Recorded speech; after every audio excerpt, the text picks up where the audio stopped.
Empezamos el streaming,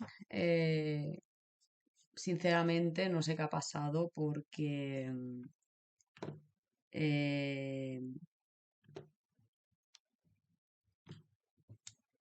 básicamente yo lo he probado esta tarde y la cámara funcionaba, pero cositas que pasan con la tecnología que una no comprende, pues llevo 20 minutos literal o más intentando que se conecte, pero no se conecta. Bueno, no pasa nada. Lo que quería presentaros hoy es el tema de la nueva medicina germánica, estudiada por el doctor Reik Geert Hammer, y pienso que es una disciplina plenamente necesaria para los tiempos que corres. Supongo que todos tenemos mucho miedo de enfermar, pensamos que enfermar no tiene nada que ver con nosotros y es una desgracia o una casualidad que puede ocurrir y que en muchos casos... ¡Oh, yeah! Era tan fácil como darle al F10. Yo me cago en todo. Y me he tirado 20 minutos te- mirando todas las configuraciones habidas y por haber. Vaya tela marinera. Bueno, ya estamos aquí.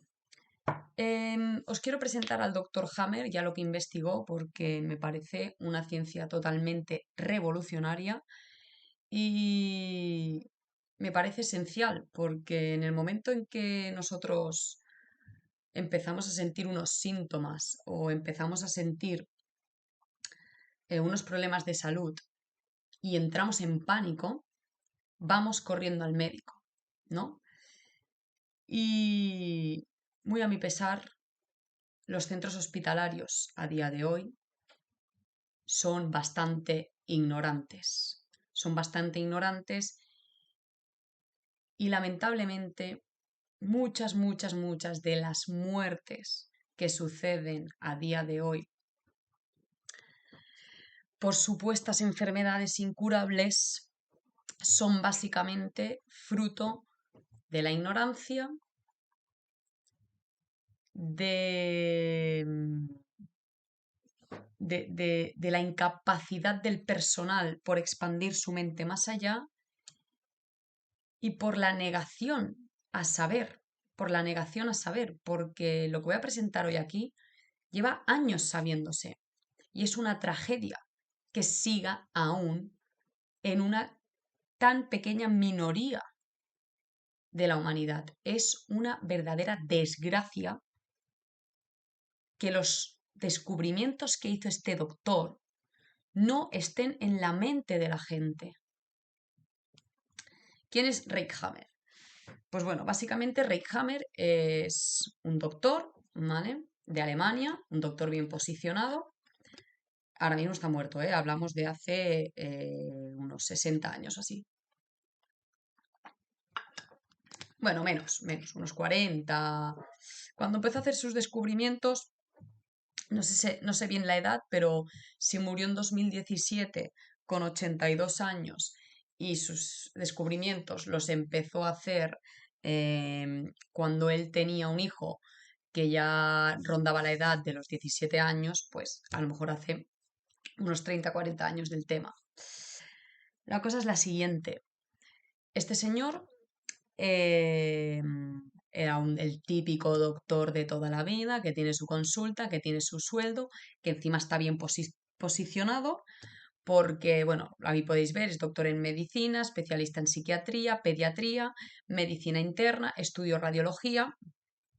El tío tenía un sueldazo, tenía un trabajazo, se dedicaba a coger pacientes y eh, a tratarlos con la medicina convencional. Sí es verdad que él, antes de empezar a profundizar como más densamente en sus conocimientos, en sus descubrimientos, ya él escribió un libro que se llamaba el cáncer la enfermedad del alma, pero él aún no había descubierto lo que posteriormente pudo presenciar en sus pacientes. La cosa es la siguiente, y valga decirlo con antelación, la vida, cuando nos pone retos difíciles, cuando nos pone circunstancias jodidas en nuestra cara y en nuestras carnes, tenemos dos opciones. O cogerlas con valentía y decir, yo de esto aprendo, esto tiene un sentido, voy a buscárselo, voy a posicionar mi ser más allá del miedo que esto me está haciendo sentir y voy a intentar hacer una lectura de qué esto me está trayendo, o una segunda opción que es sentirte una total víctima de la situación, no entender en absoluto qué hace esa situación en tu vida, intentar esquivarla por todos los miedos, agotar toda tu energía y finalmente morir. Entonces, ¿qué pasa? Hammer está ahí haciendo su vida pim pam pum y de repente un día su hijo, que está de vacaciones en Italia, en un barco, en Sicilia por ahí, recibe un disparo, ¿vale? Y no recibe un disparo de cualquiera, ¿vale? Recibe un disparo del príncipe de Saboya, que es una de las dinastías, de las antiguas dinastías más poderosas de Europa. Recibe un balazo desde otro barco y, bueno, es trasladado urgentemente a un hospital de Roma, creo, y finalmente a un hospital de Múnich, porque ellos eran de Alemania. Después de 4 meses de intentar salvar su vida, al final el hijo fallece. Después del fallecimiento, al cabo de unos pocos meses, el doctor Hammer desarrolla un cáncer de testículo muy severo, diagnosticado con metástasis completa e insalvable. Básicamente le hacen una ablación, es decir, le retiran el testículo y lo mandan a su casa a morirse, básicamente. Sin quimioterapia, sin radioterapia, sin nada. Y la mujer, a la par, desarrolla un cáncer de ovario. Entonces Hammer coge y se pone a pensar y dice, a ver, dice, esto no tendrá nada que ver con la situación dramática e intensa que hemos vivido yo y mi mujer, porque claro, a los dos nos ha afectado al órgano reproductor que tiene el sentido biológico de traer un hijo al mundo, ¿no? Y nosotros hemos tenido un conflicto muy grande con la pérdida de nuestro hijo, ¿no? Entonces dice, yo esto necesito comprobarlo. ¿Y qué hace? Pues nada, se pone a hacerle una entrevista exhaustiva a cada uno de sus pacientes, que la gran mayoría eran oncológicos. Él empieza investigando todo esto a nivel de la enfermedad oncológica, pero luego lo extrapola a todas las enfermedades que vienen después. Y entonces él se da cuenta que todas las personas que padecen un proceso oncológico han tenido previamente, los meses previos, un conflicto que cumple dos requisitos. El primero es que es un conflicto que no se esperan, un conflicto que no se espera y muy intenso, muy intenso. Y la segunda es que sienten que lo viven solos, que están aislados del mundo, que nadie les comprende, ¿sí? Ni siquiera ellos mismos. Luego sigue investigando a sus pacientes y se da cuenta que los mismos tipos de conflicto generan la misma patología en el mismo órgano, ¿vale? Él va haciendo sus descubrimientos poco a poco. Él acaba diseñando 5 leyes, ¿vale? Él acaba diciendo, la patología oncológica sigue estas 5 leyes. La primera es la de el conflicto, al que le llama el conflicto biológico. ¿Por qué? Porque él dice que para que se produzca un proceso oncológico, el conflicto es tan intenso que es el cuerpo el que reacciona. Es el cuerpo el que reacciona para intentar equilibrar esa distorsión y poder sobrevivir. A este conflicto, ¿vale?, que se vive en un momento dado, él lo llama Dirkhammer Syndrome, como pone ahí en la diapositiva, en nombre a su hijo, que se llamaba Dirk Hammer, y que fue el conflicto que él vivió, ¿no? Él eso, empieza a reportar, empieza a investigar a sus pacientes, ¿no? Y entonces él, como ve que se repite el patrón del mismo tipo de conflicto, genera el mismo tipo de reacción en el órgano, él dice que las patologías que nosotros llamamos como malignas son programas especiales biológicos sensatos, es decir, que el cuerpo sabe perfectamente lo que está haciendo. No es una célula maligna loca que mira, por la ha dado por mutar o la ha dado por... No, no, es una condición sensata. Las células cancerígenas son células muy sabias, son células que hacen sus funciones, pero son funciones distintas. Son funciones de reproducir, reproducir, reproducir, ¿vale? Y se atribuyen, digamos, se relacionan con ese programa primario que nosotros teníamos al principio de la evolución, cuando éramos pocos a nivel de especie. Y entonces el sentido de la biología era reprodúcete, reprodúcete, reprodúcete, que necesitas masa para protegerte y vivir en este entorno, ¿no? Entonces, él básicamente lo que dijo es que la patología, cuando se da el choque biológico, el impacto fuerte del conflicto que sucede, se alteran los tres sistemas a la vez. La psique, ¿vale?, la mente, el cerebro y el órgano. El cerebro, ¿vale? A ver si tenemos la diapositiva por ahí. Mira, aquí la tenemos. Aquí tenemos una imagen del cerebro, ¿vale?, en un corte sagital. Por orden embriológico, es decir, por orden de evolución en el feto, primero se crea en el feto esta parte amarillita, ¿vale?, del tronco. Luego se genera el cerebelo, que es la parte esta posterior, que es como una castaña, que está como rayada. Luego se genera el mesencéfalo, que pone aquí, ¿vale?, y que está justo encima del tronco. Después se genera la sustancia blanca o mesodermo nuevo, también conocido en su gran mayoría como sistema linfático. Sistema linfático, madre mía. Sistema límbico. Y luego está lo rojo, que es la corteza cerebral, que es la parte más evolucionada del ser humano, ¿vale?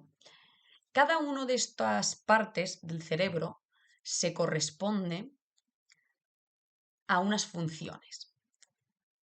Estas del tronco, las de la sección amarilla, las más antiguas, se corresponden a esos órganos o a esos tejidos del cuerpo que hacen las funciones vitales de supervivencia. Ahí tendríamos los pulmones, el sistema digestivo, bueno, tendríamos las vísceras digestivas, tendríamos el hígado, tendríamos el páncreas, tendríamos los riñones. ¿vale? Todo lo vital.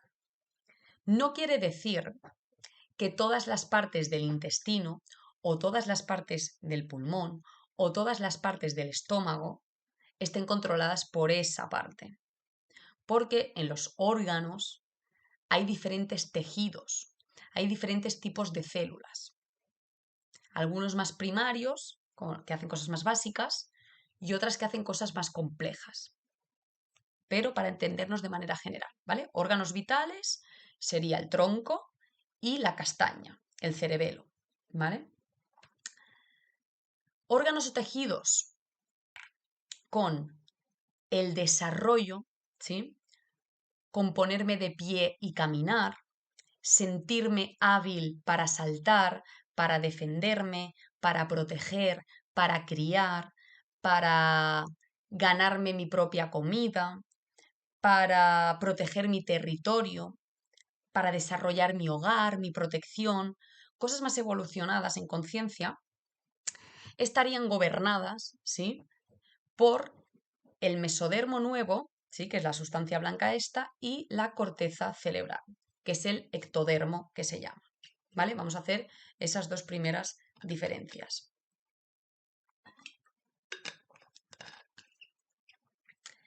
Entonces, dependiendo de si el conflicto que tú vives tiene que ver con cosas primarias para el ser humano, primarias, básicas y esenciales, o si ese conflicto tiene que ver con cosas más secundarias, ¿no? Más evolucionadas,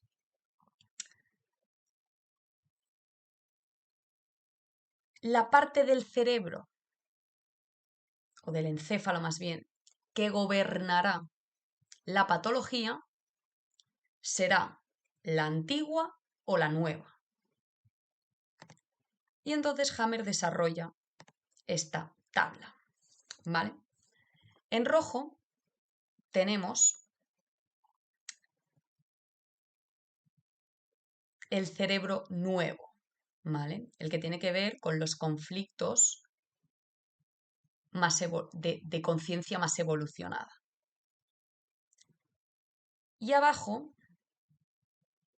estaríamos hablando de los conflictos primarios, básicos, de supervivencia absoluta. ¿Sí? Entonces, él se dio cuenta que todas las patologías tienen una fase activa y una fase pasiva, ¿vale? O lo que es lo mismo, una fase activa de conflicto y una fase de reparación. Aquí ya cabe decir que la fase de reparación es donde más síntomas se dan. Y ahí está el primer error de la medicina. Y es que considera a los síntomas la patología, cuando realmente es lo que está haciendo el cuerpo para volver al estado original después de haber resuelto el problema. Si nos fijamos en esta tabla, al principio, aquí donde salen las ondas, abajo, vemos una onda sinusoidal bastante perfecta. Esto significa el sistema nervioso en normotonía, es decir, cuando estamos bien. Por la mañana, el sistema simpático tónico es el que nos activa, ¿vale? Todo el mundo sabe, o debería saber, que el sistema nervioso se compone por dos tipos de circuitos, el simpático y el parasimpático. El simpático es el que nos activa adrenalina, cortisol, oxitocina, bueno, oxitocina no, que relaja. Bueno, todos estos neurotransmisores que nos activan, ¿vale? Que nos permiten levantarnos de la cama, actuar, pam, correr, no sé qué, comer, papu, hacer la digestión, tal cual. Y por la noche empieza el parasimpático. La melatonina, la oxitocina, el GABA, empezamos a relajarnos. Todas las funciones vitales disminuyen, ¿sí? Y entonces empezamos a entrar en el sueño para repararnos. Nosotros cada día nos reparamos. ¿Dónde? En la fase de vagotonía, en la fase del estado parasimpático. Cuando nosotros tenemos este conflicto, ¿vale? Estamos en la situación A, que es el primer triangulito, ¿vale? En ese momento, el sistema simpático coge el control y estamos totalmente en estrés. El cuerpo está en estrés, ¿vale? Porque el cuerpo está full focused en solucionar el problema, ¿vale? Una vez se soluciona el problema, que según Hammer hay dos opciones para que se solucione el problema. O bien se soluciona de verdad, ¿vale? Que no fue su caso, si su hijo no puede resucitar. O sea, el problema real no se puede solventar. Pero, por ejemplo, si a ti te dicen, oye, que se ha muerto tu hijo en un accidente de no sé qué, no sé cuántos, ¡pam! Choque biológico. No te lo esperas, súper intenso, ¡pam! Sientes que lo vives solo, ¡pum! Y te llaman a las 2 semanas, oye, perdona, que nos hemos equivocado, que no era tu hijo. Se soluciona el conflicto de manera real. O que se solucione de manera simbólica, digamos, en la mente. Es decir, tú aceptas que has perdido a tu hijo, que la vida sigue, tienes otro hijo, merece la pena luchar por él, tienes un objetivo por el que trabajar para honrar a aquel hijo que has perdido. Bueno, lo tienes que solucionar aceptando lo que sucedió, ¿no? Entonces el cuerpo entra en solución y se relaja.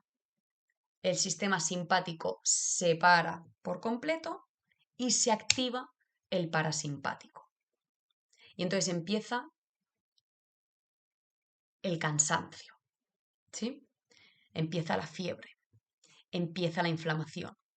Todo eso para que te estés quieto, está reparando, ¿sí? La reparación gasta mucha energía, por eso nos sentimos cansados y agotados, con muchas ganas de dormir. Después hay un pico, ¿vale? Que es esto que pone epicrisis.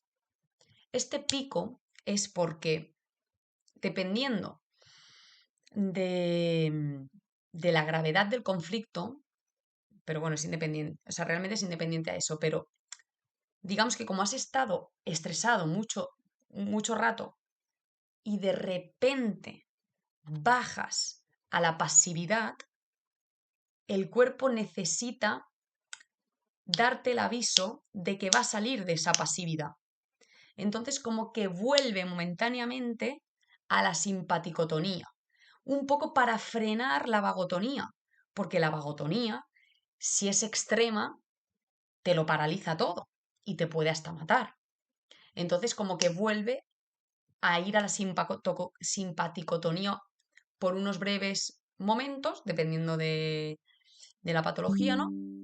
Y luego vuelve, una vez superas esa epicrisis, si no recaes en el conflicto, porque no conoces el proceso y te da miedo lo que sucede en la epicrisis, o porque no has entendido que estás en vagotonía y que la fiebre, la inflamación y todo eso es normal y caes en pánico otra vez, pues después de la epicrisis vuelves a caer en vagotonía y ya finalmente, cuando acaba la fase de reparación, vuelves a la normotonía, ¿vale? Según Hammer,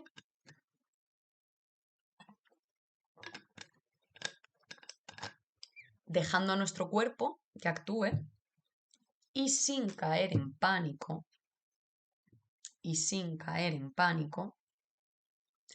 el 95 o 98, el 95% de las muertes que tenemos a día de hoy por procesos oncológicos no existirían. Pero lo que él más bien dice es que el 95% de los pacientes sobrevivirían sin más complicaciones. Y que con ayuda de ciertas cosas claves de la medicina convencional, como pueden ser cortisona, algunos tipos de medicamentos, alguna pequeña operación y demás, hasta el 98. sobrevivirían, sin más. O sea, imaginaros, ¿eh? Si a alguien le dices, no, no, si es que esta enfermedad tiene un 98% de supervivencia, como podría ser una bronquitis. Cuando la gente pilla bronquitis, nada, va al médico, se toma unas pastillitas y ya está. Ahora, si tú le dices a alguien que tiene cáncer, acabáramos. Acabáramos, señor, ¿no? Bueno, no somos conscientes de lo que estamos haciendo. Un diagnóstico de muerte genera conflicto biológico y genera todo este proceso, activa todo este proceso. Entonces, si a ti te viene una persona con una patología, con unos síntomas, y tú le dices que se va a morir, ¡pam! Inicias otra patología, inicias otro conflicto biológico. Y se pueden, entonces debilitas a la persona. Y cada vez se siente más débil, por lo tanto, más propensa a nuevos conflictos. Y es lo que Hammer dice. Dice, nos cargamos a las personas así, metiéndolas en el círculo vicioso de los conflictos biológicos. Ahora bien, volviendo al tema. Una vez se da el conflicto biológico, las tres partes, la psique, el cerebro y el órgano, se ponen en acción a la vez. Si nos basamos en los órganos básicos, que son los amarillos, los del paleoencéfalo, los del cerebro antiguo, gobernados desde el tronco cerebral, que os he dicho, desde el cerebelo y desde el mesencéfalo, es decir, desde el tronco, cerebelo que es la castaña y el mesencéfalo que está arriba del tronco,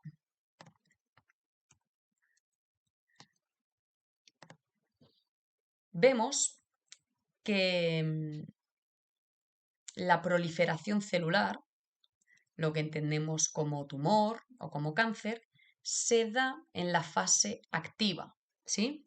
Pone, no siempre es proceso oncológico, ¿eh? Ya digo que al final lo acabó extrapolando a todas las patologías.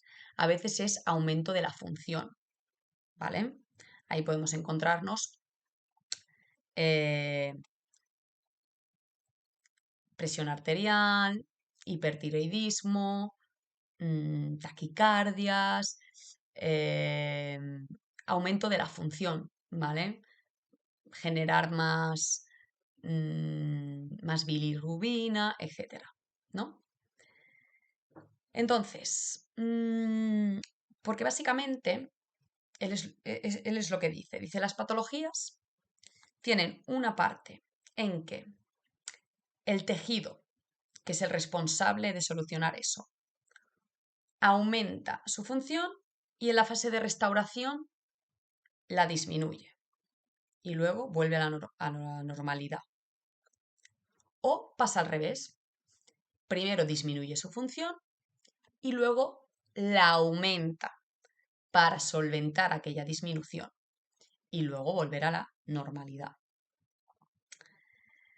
Entonces, en la franja amarilla, ¿sí?, en los órganos más básicos, encontraríamos el pulmón, encontraríamos el estómago, ¿vale? Encontraríamos los intestinos, ¿sí? Encontraríamos el riñón y encontraríamos algunos más, ¿vale? Pero esos son los principales. Entonces, dependiendo de en qué se base el conflicto, afectará a un órgano o a otro, ¿sí? Si, por ejemplo, el conflicto es de siento que me muero o siento que alguien se muere, ¿cuál es el órgano que sin él en un segundo nos morimos? Los pulmones. Si nosotros no respiramos en 1 minuto, 2 o 3, te mueres. ¿Sí? Por lo tanto,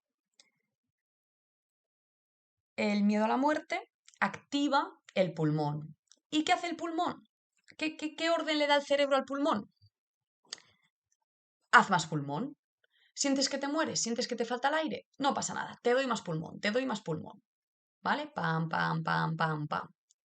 Una vez tú solucionas el conflicto, ya no siento que me muero, ¿qué hacemos con todas estas células extra? Pues hay que quitarlas. Y ahí es cuando intervienen virus, bacterias y hongos. El cuerpo ya había preparado bacterias de tuberculosis al principio y cuando solucionas el conflicto, las saca. Y entonces la tuberculosis empieza a comerse el pulmón que había extra. Pasas la epicrisis, se generan un poquito de células más o estás en simpaticotonía, un poquito de estrés, un poquito de taquicardia, un poquito de arritmia.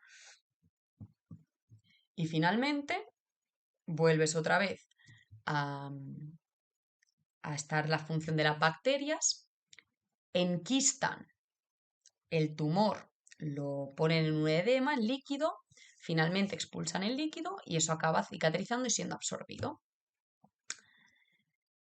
Esto, de hecho, yo lo he experimentado en mi vida. Yo tenía una conocida que no sabían decirle a su padre si tenía tumor en el pulmón o si tenía tuberculosis. Y digo, no me jodas, tío. Digo, claro. Digo, es que lo han pillado justo en la fase de solución, donde ya se han puesto las bacterias de tuberculosis a trabajar, pero aún hay mucha célula tumoral. Entonces la biopsia le da positivo en las dos, porque están las dos coexistiendo en ese momento. Y es lo que decía Hammer, nosotros cuando vemos una tuberculosis tenemos que estar felices, porque se está en la fase de reparación. Y no empezar a poner en pánico al paciente, que activa otros programas, entre ellos el miedo a la muerte, y vuelve al inicio. Entonces, hay bacterias de tuberculosis a la vez que proliferan células y eso se convierte en un caos. El cuerpo va perdiendo energía, por no hablar ya de todos los químicos y de todas las mierdas que se le meten al paciente. Bueno, aquí también encontraríamos, por ejemplo, el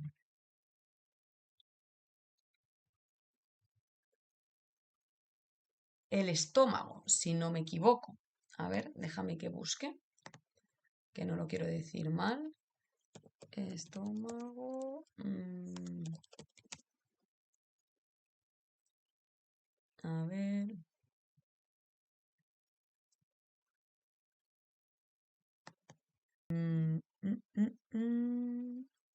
También,